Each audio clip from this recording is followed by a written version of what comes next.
Dzień dobry. Zgodnie z zapowiedzią dzisiaj rozpoczynamy zadanie z ruchu harmonicznego. Zwykle jak w każdym dziale można znaleźć pewne schematy postępowania, jakieś takie typowe zadania i aby rozwiązywać zadania rzeczywiście trudne, trzeba te wszystkie schematy dobrze znać i umiejętnie stosować. Najczęściej te zadania trudniejsze to jest złożenie kilku tych schematów właśnie, które zamierzamy teraz poznać. No i zaczynamy na razie od zadań, które ja sam wymyśliłem, ale podobne zadania można znaleźć w zbiorach. Później przejdziemy do zadań z naszego zbioru z nowej ery, ale na razie wystarczą nam te zadania, które ja tu wymyślam. Więc temat lekcji, ruch harmoniczny, rozwiązywanie zadań i zadanie pierwsze. Ciało porusza się ruchem harmonicznym o amplitudzie A równa się 2 pierwiastki z 3 metrów.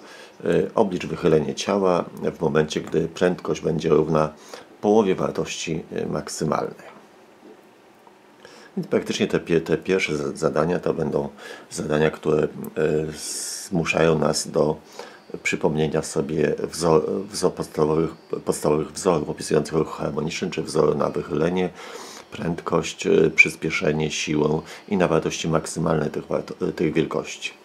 No to może najpierw właśnie przypomnijmy sobie te podstawowe wzory. Więc ja na razie to odłożę. I to jest kartka z tej lekcji właśnie z ruchu harmonicznego, więc możecie sobie wrócić do tej lekcji, tak? No i tylko nam chodzi o te wzory, które już wyprowadzone, czyli tu mamy te wzory podstawowe, czyli wzór na wychylenie, x razy sinus omega t, wzór na prędkość, omega razy a razy cosinus omega t, wzór na przyspieszenie, minus omega kwadrat a sinus omega t lub inaczej minus omega kwadrat x, bo to a sinus omega t to jest x inaczej. No i kilka wzorów na siłę, f to jest m razy a, i tu właśnie będzie to jest po prostu takie same wzory jak dla przyspieszenia, tylko m się pojawi wszędzie tu, tak? Czy będzie minus m omega kwadrat a sinus omega t lub minus m omega kwadrat x. No i jeszcze to m omega kwadrat często się jest zapisywane jako k, więc będzie jeszcze ten kolejny wzór równa się minus kx, tak? No i jeszcze z tych wzorów wynikają wzory na wartości maksymalne x, v, a i f. Więc wartość maksymalna wychylenia to jest a, no bo sinus maksymalny to jest 1. Maksymalna wartość prędkości to jest omega razy a. Maksymalna wartość bezwzględna przyspieszenia to jest omega kwadrat razy a, bo sinus jest równy maksymalnie 1. I maksymalna wartość siły to jest m omega kwadrat a. No właśnie, bo można to x też w inny sposób znaleźć, że maksymalne x to jest amplituda, czyli a, będzie to samo m omega kwadrat a, ten minus pomijamy, bo chodzi o wartość bezwzględną, albo w skrócie jeszcze k razy a, no bo k to jest m omega kwadrat.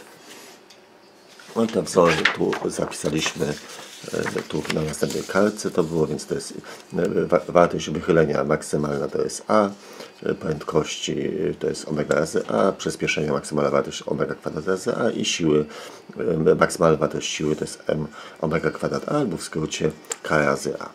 Tam jeszcze o energiach będzie, ale to dopiero później w ostatnim zadaniu będzie nam potrzebne, więc na razie tym sobie nie zaprzątamy głowy. Więc te wzory potrzebujemy. Jeszcze przypomnę, że te wzory, które tu mamy, to nie są wzory na wartość prędkości, wartość przyspieszenia czy wartość siły.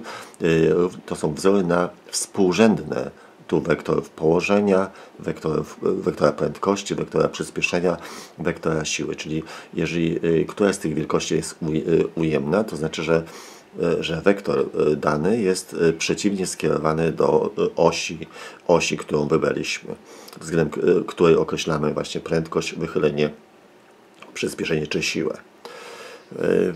A to, w którą stronę jest ta oś skierowana, no to najczęściej zależy od nas albo znaczy osób układających zadanie. Także że ujemna wartość i dodatnia wartość to jakościowo niczym się nie różnią, to tylko zależy od wyboru zwrotu osi, względem której określamy prędkość, wychylenie, przyspieszenie i siłę. Więc wracam jeszcze do zadania naszego, czyli tak. Jest pytanie o wychylenie ciała, a coś wiemy znamy amplitudę, czyli maksymalną wartość wychylenia i wiemy jaką wartość miała prędkość właśnie w momencie, w którym chcemy to wychylenie obliczyć, że prędkość stanowiła połowę prędkości maksymalnej. No to w takim razie najpierw potrzebujemy wzór na wychylenie. To skoro pytają nas o wychylenie, no to wzór nam jest potrzebny. No więc tu przypomnijmy sobie ten wzór. Wychylenie jest a sinus omega t. No więc zobaczmy, wypiszmy dane. Mamy amplitudę i mamy tylko informację, że ta prędkość w danym momencie jest równa połowie prędkości maksymalnej. No więc w tym wzorze mamy tylko to a i brakuje nam tego sinusa omega t. No właściwie brakuje nam tego czasu t, ale właściwie my nie tyle potrzebujemy ten czas, co my potrzebujemy sinus tego kąta, bo omega razy t to jest nic innego, tylko kąt w tym sinusie. Więc jeżeli uda nam się ten sinus obliczyć, a znamy, no to wychylenie też będziemy znali. Czyli naszym celem jest właściwie na razie obliczenie tego sinusa omega t. I czasami da się ten sinus obliczyć, nie znając nawet tego kąta. No właśnie tak będzie w tym przypadku.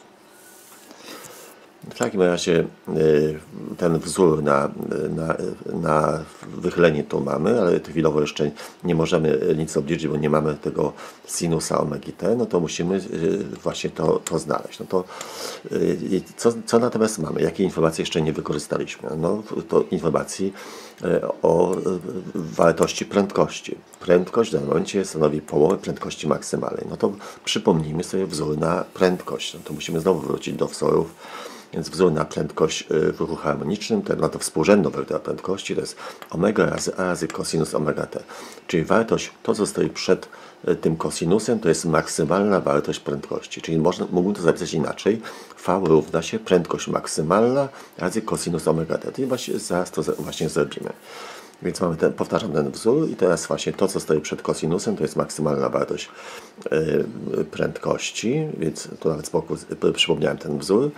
Czyli mamy wzór V równa się Vm razy cosinus omega t. No i my wiemy, że to V jest równe 1/2 prędkości maksymalnej. Więc zapiszmy lewą stronę, czyli zamiast prędkości V wstawimy 1/2 prędkości maksymalnej i to się równa temu wyrażeniu. No to widzimy, że prędkość maksymalna się skraca i z tego otrzymujemy, że cosinus omega t to jest 1/2. No i właśnie nie znamy tego t, chociaż w tym przypadku dałoby się to te znaleźć. No nie dałoby się, bo nie znamy okresu, nie znamy. Więc ale też dałoby się obliczyć ten okres z tych danych, które tu są. Ale nie będzie takiej potrzeby. Więc znamy cosinus pewnego kąta, a potrzebujemy sinus tego samego kąta. No to z jedynki trygonometrycznej wiemy, że dla danego kąta suma kwadratów sinusa i kosinusa jest równa 1. No to w tym przypadku to omega t to jest ten kąt też, więc sinus kwadrat omega t plus cosinus kwadrat omega t równa się 1. No i z tego przekształcamy, ponieważ my sinus omega t potrzebujemy, no to cosinus kwadrat na drugą stronę przenosimy i bierzemy pierwiastek obu stron.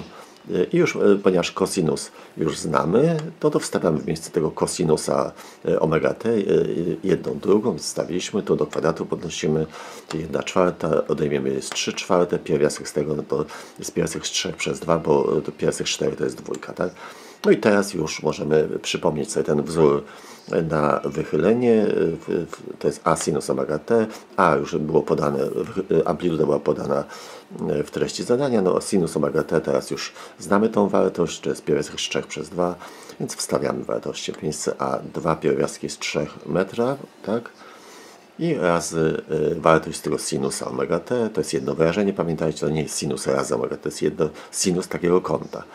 To jest pierwiastek z 3 przez 2. No i teraz wiecie, dlaczego w danych podałem ten pierwiastek z 3 w wartości amplitudy, ponieważ chcę, żeby na końcu nie było żadnych pierwiastków i teraz dwójka się skróci i to będzie nam 3 i metry, jednostka zostaje, tak? I już mamy pierwsze zadanie. I teraz drugie zadanie jest podobnego rodzaju, z tego samego schematu korzystamy i piszemy zadanie drugie. Ciało porusza się ruchem harmonicznym o amplitudzie A równa się 3 pierwiastki z 2 i okresie T równa się pi sekund. To jest pi i sekund. Oblicz prędkość ciała w chwili, gdy wychylenie przyjmuje 1/3 wartości maksymalnej. Oblicz prędkość ciała w chwili, gdy wychylenie przyjmuje 1/3 wartości maksymalnej. To wypiszmy dane. Amplitudę mamy podaną, czyli to maksymalne wychylenie. 3 pierwiastki z 2 metra. Okres mamy podany, to jest pi razy sekundę. Znaczy, jeżeli to jest pi, to podejrzewamy, że to pi się jeszcze tam gdzieś tam pojawi i z tym pi się pewnie skróci. Dlatego jest ono podawane. Tak z tym pierwiastkiem było. No i wiemy, że wychylenie stanowi 1/3 wychylenia maksymalnego, a maksymalne wychylenie to jest amplituda, to jest 1/3 a.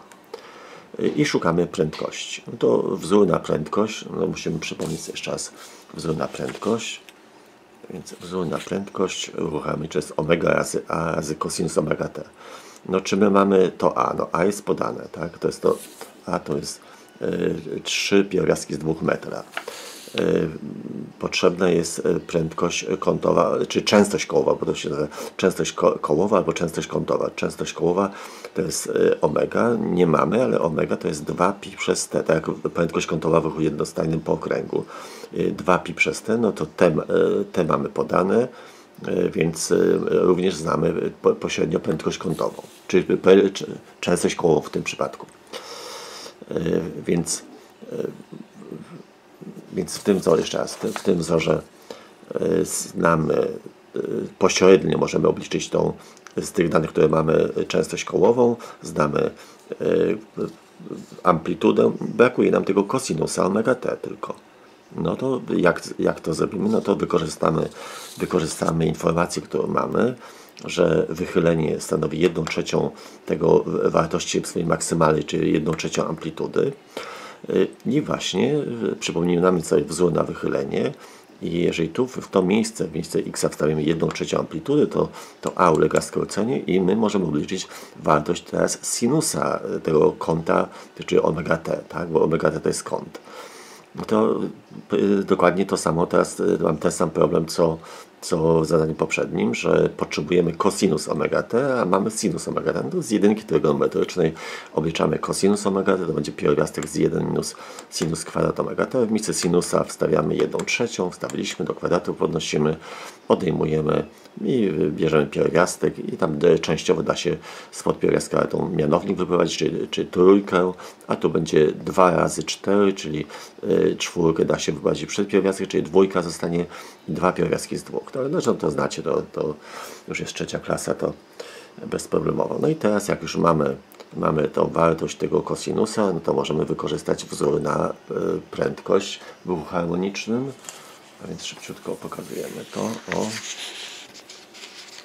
Wzór na prędkość piszemy, to jest omega razy cosinus omega t i tak jak mówiliśmy, częstość kołowa to jest 2pi przez t, tak jak prędkość kątowa w ruchu jednostajnym po okręgu, a znamy i cosinus omega t w tej chwili też już znamy, bo to jest u nas pierwiastek, znaczy 2 pierwiastki z 2 przez 3, no to wstawiamy wszystkie te wartości. Znaczy właściwie tu zapomniałem wstawić już to a z danych, dlatego tu, bo już w tym miejscu powinniście wstawić w miejsce a to 3 pierwiastki z 2. Dlatego musiałem tu jeszcze jedną linijkę poświęcić na to. No jak tu jest ten cosinus, tu jest znaczy amplituda, tu jest to omega wyrażona przez 2pi przez t. Widzimy, że to pi ulega skróceniu, trójka z trójką się skraca, no i wychodzi 2 razy 2 i jeszcze pierwiastek z 2 razy pierwiastek z 2, to wychodzi 8, to jest metr i to przez sekundę, czyli metrów na sekundę. I to jest kolejny, znaczy ten schemat właściwie z pierwszego zadania jest ten sam, czyli z danych możemy obliczyć jedną funkcję trygonometryczną, drugą obliczamy z jedynki trygonometrycznej i wykorzystujemy wzory na tą wielkość poszukiwaną. No dobrze, to zadanie teraz trzecie. Zadanie trzecie i kolejne. Teraz oswoimy się z wartościami maksymalnymi.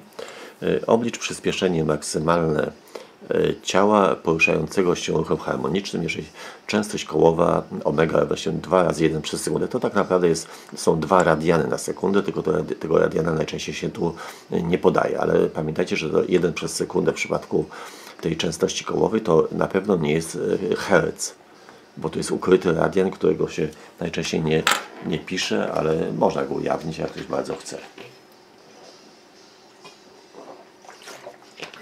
No i teraz, czyli oblicz przyspieszenie maksymalne ciała poruszającego się ruchem harmonicznym, jeżeli częstość kołowa omega równa się 2 razy 1 przez sekundę, a prędkość maksymalna Vm równa się 4 metry na sekundę. No to właściwie jest zadanie, w którym potrzebujemy wzorów na maksymalne wartości przyspieszenia i prędkości, bo te wielkości tu występują. Więc wypiszmy dane.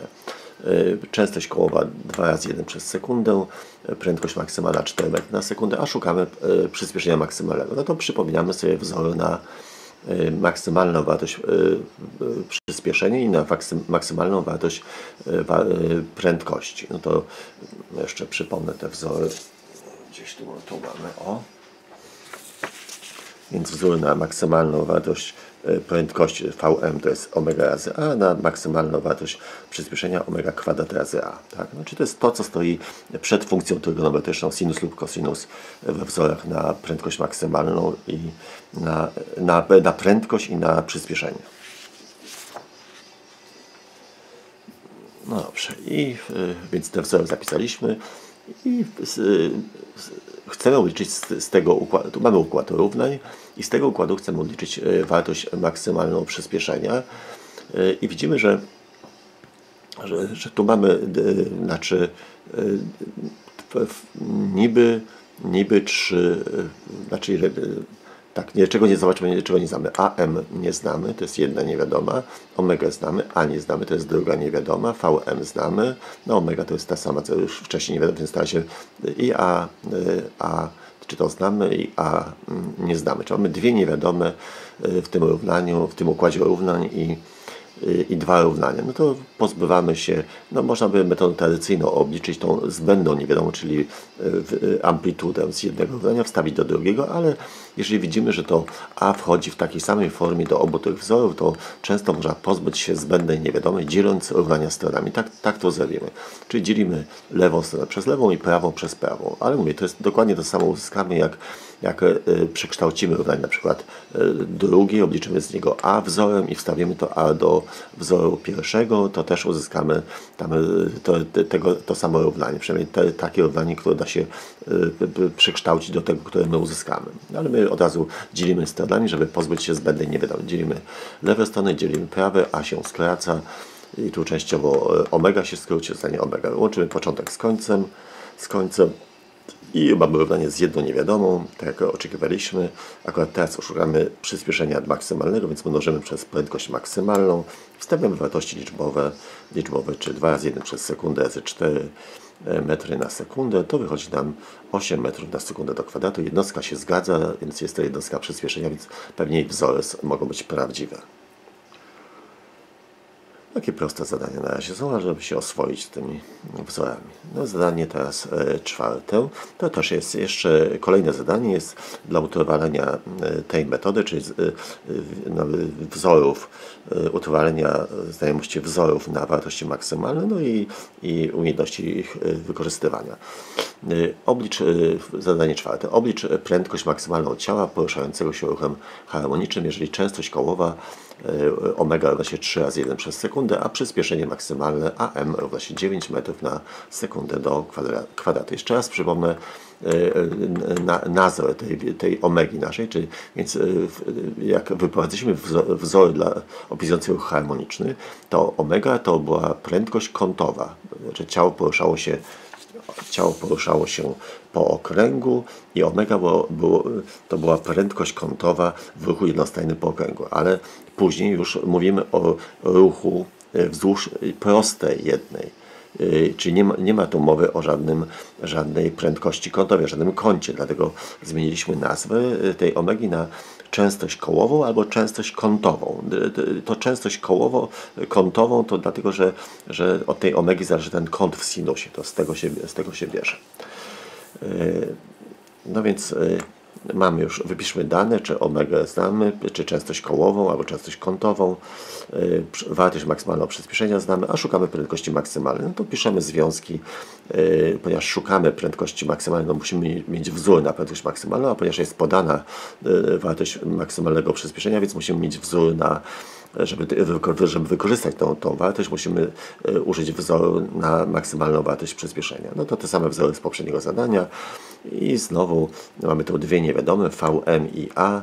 Pozbywamy się tego A dzieląc te wzory stronami, więc już od razu przecież Am przez Vm to będzie omega kwadrat przez omega, czy omega kwadrat. Omega zostanie po prostu i akurat z tego wzoru szukamy teraz prędkości maksymalnej, no to mnożymy przez Vm, dzielimy przez omegę i uzyskujemy wzór prosty. Wstawiamy dane liczbowe, wychodzi 3 i to będzie dzielić przez 1 przez sekundę, to razy mnożyć przez odwrot, jeszcze razy sekunda przez 1, sekunda się skróci częściowo, zostaje metr na sekundę, czyli 3 metry na sekundę. Więc ten drugi schemat już opanowaliśmy, czyli znamy wzory na wartości maksymalne prędkości i przyspieszenia i wiemy jak się pozbyć tej zbędnej niewiadomej, czyli w tym przypadku amplitudy.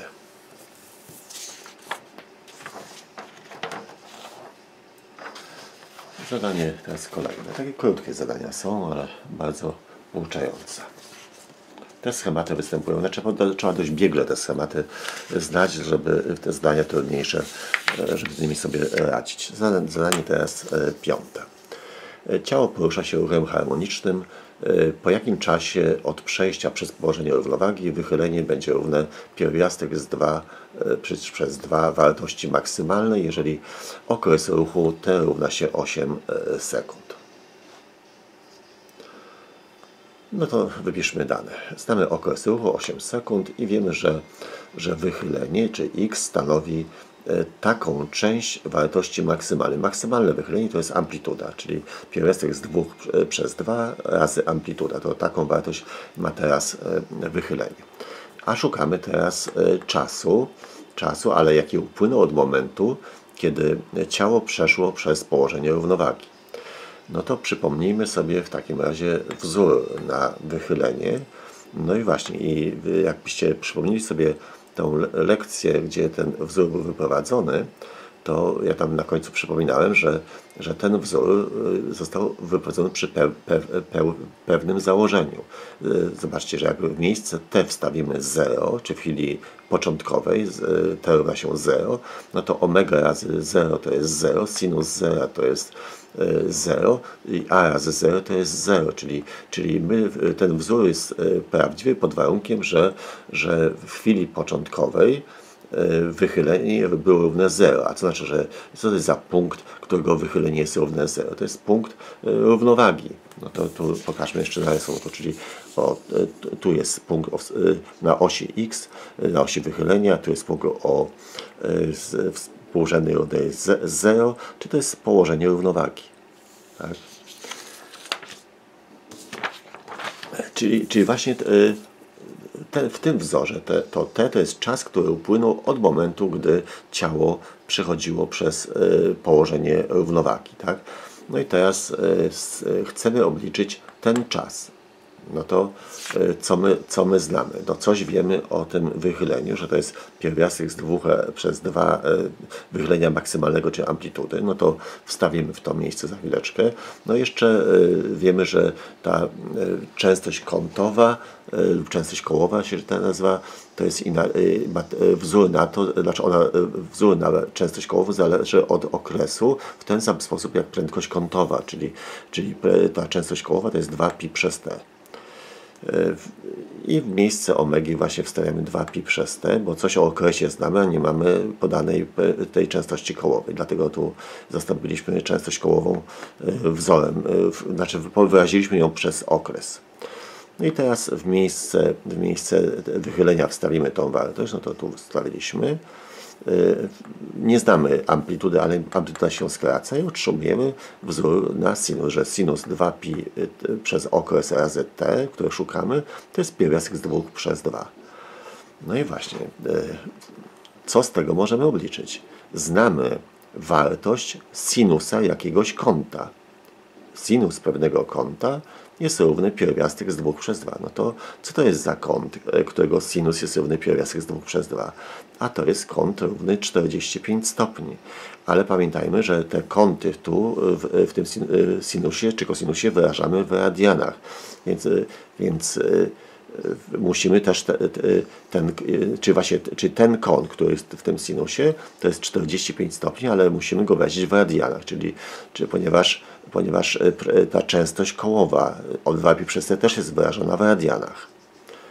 Więc ten kąt jest równy 45 stopni, czyli pi czwartych radianów. Tego radiana pomijamy tu. No i teraz mamy wzór, gdzie jedyną niewiadomą jest ten czas, po którym właśnie ciało będzie miało takie wychylenie. Więc mnożymy przez okres, dzielimy przez 2pi i to pi się skraca, wychodzi nam okres przez 8, czyli okres to u nas było 8 sekundy, 8 sekund, czy 8 sekund przez 8 to jest 1 sekunda, czy po 1 sekundzie wychylenie ciała będzie stanowiło taką część wychylenia maksymalnego, czyli amplitudy. Ale jaki jest ten schemat? Jeszcze raz, czyli piszemy wzór na to wychylenie, tak? Wyrażamy, ponieważ okres jest podany, więc wyrażamy częstość kołową przez okres, zgodnie z tym wzorem takim samym jak dla prędkości kątowej w ruchu jednostajnym po okręgu. Wstawiamy w miejsce wychylenia to, jaką część on stanowi amplitudy, czy wychylenia maksymalnego. Obliczamy wartość sinusa tego kąta, rozpoznajemy co to jest za kąt, którego sinus jest równy właśnie tyle. Wyrażamy ten kąt w radianach i porównujemy. Ten kąt równa się temu kątowi wyrażonemu w radianach i z tego obliczamy czas.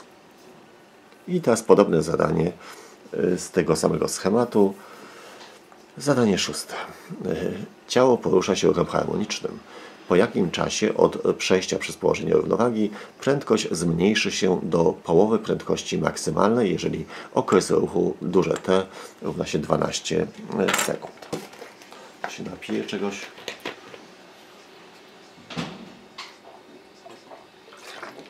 No dobrze. No i to jest zadanie tego samego typu. Wypiszmy dane, więc okres znamy, T jest 12 sekund. No i wiemy, że prędkość stanowi w tym momencie, po tym czasie, od momentu przejścia przez położenie równowagi, prędkość stanowi połowę prędkości maksymalnej. No to coś mówią nam o prędkości, więc przypomnijmy sobie ten wzór na prędkość. I ponieważ tu jest ta prędkość maksymalna, to lepiej to omega a właśnie wyrazić jako prędkość maksymalną, bo właśnie omega razy a to jest nic innego, tylko prędkość maksymalna. I też ponieważ podany jest okres, a nie ta częstość kołowa, no to wyraźmy tą częstość kołową przez ten wzór 2pi przez okres, tak? I teraz w miejsce, czy mamy wzór v równa się vm razy cosinus 2pi przez okres razy ten czas, który szukamy. I w miejsce teraz tej prędkości wstawimy, jaką część ona stanowi prędkości maksymalnej, więc tu wstawiliśmy w to miejsce.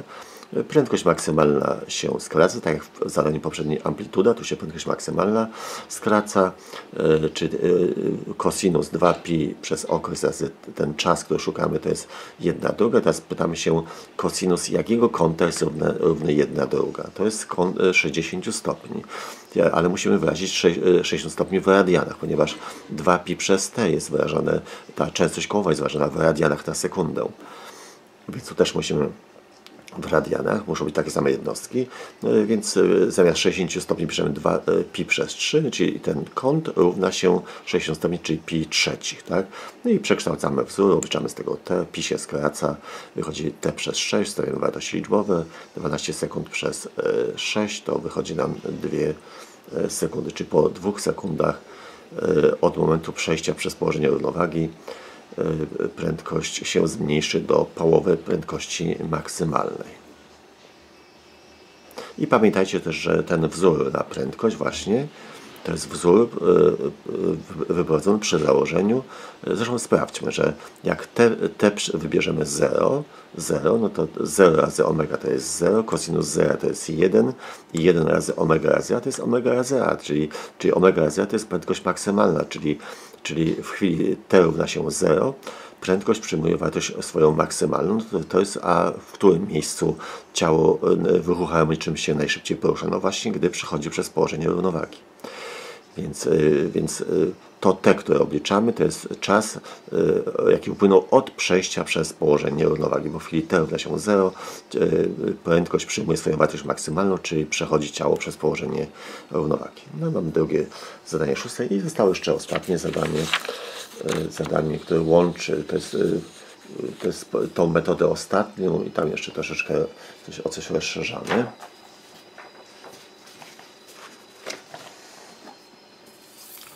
I bierzemy, to jest ostatniego zadania 7. Ciało porusza się ruchem harmonicznym o okresie duże t równa się 18 sekund. Po jakim czasie od momentu przejścia przez położenie równowagi jego energia kinetyczna zmniejszy się do 1/4 wartości maksymalnej? Oblicz stosunek energii kinetycznej do potencjału w tym momencie.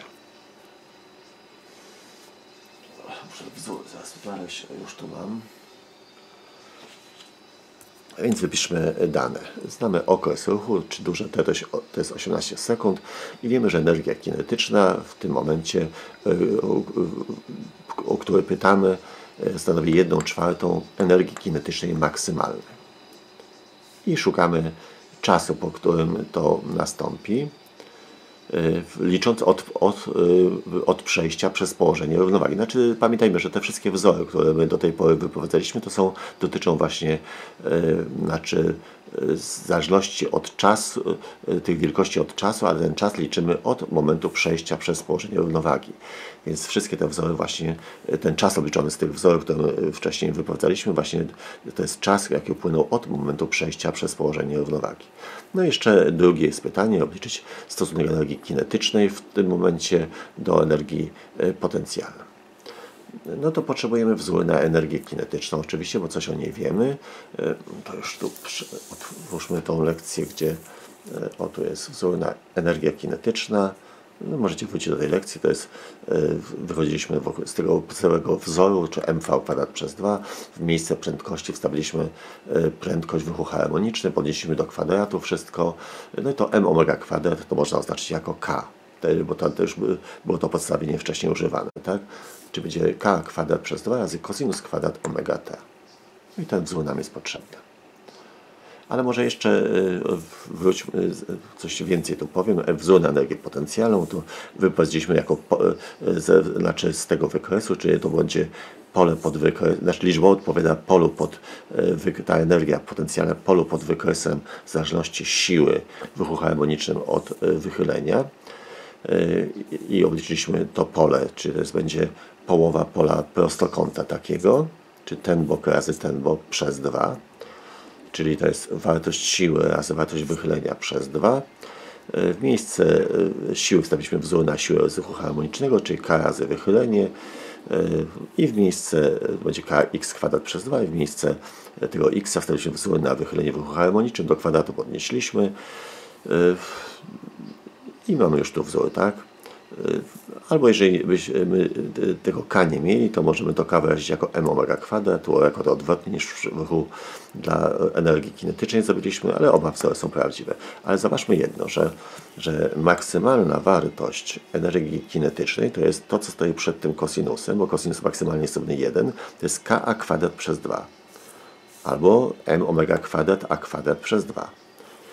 A maksymalna wartość energii potencjalnej to jest to, co stoi przed tym sinusem, bo sinus maksymalny to jest 1, no to jest albo Ka kwadrat przez 2, tyle samo co przy maksymalnej wartości energii kinetycznej, lub m omega kwadrat razy a kwadrat przez 2, jeżeli to K rozpiszemy jako m omega kwadrat.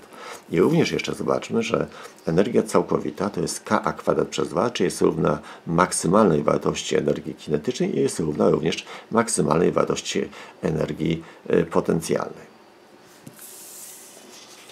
No i teraz, ponieważ mamy informację o energii kinetycznej, więc ten wzór na energię kinetyczną tu powtarzam. Jest podany okres, więc tą omegę wyrażamy znowu tak jak wcześniej jako 2π przez t, czyli tak jak prędkość kątową w ruchu jednostajnym po okręgu również. No i teraz w miejsce energii kinetycznej do lewej strony wstawimy tą 1/4 energii kinetycznej maksymalnej. No to wstawiamy. Czyli w to miejsce pojawia się 1/4 energii kinetycznej maksymalnej. I energia kinetyczna, no właśnie, to Ka kwadrat przez 2 to możemy oznaczyć właśnie jako energię kinetyczną maksymalną. Tak będzie wygodniej nam. I skraca nam się ta energia kinetyczna maksymalna. Wychodzi, otrzymujemy wzór na cosinus kwadrat tego kąta. To jest 1/4, tak? Czy sam cosinus będzie równy 1/2 i rozpoznajemy cosinus jakiego kąta, bo to jest kąt pewien, tak? Cosinus jakiego kąta jest równy 1/2, to jest oczywiście 60 stopni, ale musimy wyrazić go w radianach, ponieważ tą omegę, czyli 2π przez t jest w tym wzorze wyrażona ta częstość kołowa też w radianach, więc to jest 60 stopni, to jest pi trzecich. Nie z tego obliczamy tak jak wcześniej, to t, pi się skraca. Wychodzi t przez 6, wstawiamy wartość okresu i wychodzą 3 sekundy. Czyli to jest 3 zadania, te ostatnie mamy właśnie z tego schematu, żeby obliczyć ten czas, trzeba właśnie uczymy się sposobu, jak obliczyć wielkość, która występuje wewnątrz tego kosinusa czy sinusa. Czyli trzeba po prostu znać wartość, znać kąt, którego sinus czy kosinus jest równy tej wartości, która nam tu wychodzi z tych obliczeń. Więc pierwsza część zadania jest rozwiązana, a teraz jeszcze drugie pytanie jest stosunek energii kinetycznej do energii potencjalnej w tym momencie, w tym, którym ta energia kinetyczna przyjmie taką część energii kinetycznej maksymalnej. No to przypominamy sobie, że energia całkowita to jest energia kinetyczna plus energia potencjalna. I jest równa właśnie ta energia całkowita, jest, jak już mówiłem wcześniej, jest równa całkowitej, jest maksymalnej energii kinetycznej lub maksymalnej energii potencjalnej, to jest inaczej K kwadrat przez 2. No to w takim razie, jak z tego wzoru, który tu mamy, możemy właściwie z tego wzoru, który podkreśliłem, tak, no bo energia całkowita jest równa maksymalnej energii kinetycznej, a coś o niej wiemy pośrednio, więc energia z tego wzoru, przekształcamy ten wzór, który tu jest podkreślony i z niego energię potencjalną obliczamy, bo jej nam brakuje. No to przenosimy energię kinetyczną na stronę prawą, więc mamy energia potencjalna jest energia kinetyczna maksymalna minus ta energia kinetyczna i wstawiamy w miejsce energii kinetycznej to, jaką część ona stanowi energii kinetycznej maksymalnej, tą odejmujemy od siebie, to 3/4 energii kinetycznej maksymalnej. No i teraz możemy obliczyć stosunek energii kinetycznej do energii potencjalnej w tym momencie, w którym właśnie ta energia kinetyczna stanowi taką część energii kinetycznej maksymalnej. Dzielimy przez siebie te wartości, energia kinetyczna maksymalna ulega skróceniu, no i dzielimy te ułamki przez siebie. Dzielenie ułamka przez ułamek to jest mnożenie ułamka przez odwrotność i wychodzi nam 1/3. Także takie zadania nietrudne, ale to są schematy, które musimy, pierwszy raz trzeba ten schemat poznać, żeby później szybko go stosować. Także że potem nie można się zastanawiać żeby 10 razy nad tego typu problemem, więc widzimy w ostatnich 3 zadaniach nauczyliśmy się, jak obliczać właśnie wielkość, czy ten czas, a czasami nawet może być czas podany, a możemy liczyć na przykład okres czy omega, znaczy wielkość, która znajduje się wewnątrz funkcji trygonometrycznej, jak to się robi. Potem wcześniej jeszcze nauczyliśmy się obliczać tam wartości maksymalne prędkości lub przyspieszenia w zależności od tego, co jest tam podane. I jeszcze na samym początku też uczyliśmy się obliczać jedną funkcję trygonometryczną, znając wartość drugiej, czyli nawet nie wnikając w samą wartość kąta, czyli bez znajomości wartości kąta, tylko już jak znamy już wartość sinusa lub kosinusa omega t, no to nie musimy tego kąta znać, wystarczy z jedynki trygonometrycznej obliczyć wartość tej drugiej funkcji. No to tyle na razie, jeżeli chodzi o dzisiejszą lekcję, i już później przechodzimy do zadań troszeczkę trudniejszych, właśnie zadań, które będą łączyły kilka działów, czyli ruch harmoniczny z polem grawitacyjnym, ruch harmoniczny z cieczami, czy właśnie sprawa Archimedesa. Akurat tam będzie takie dwa zadania dość schematyczne są, ale właśnie często pojawiają gdzieś tam w zbiorach, czy też na różnych egzaminach, czy na maturach również. Tak? Także dziękuję za uwagę, do zobaczenia, do usłyszenia.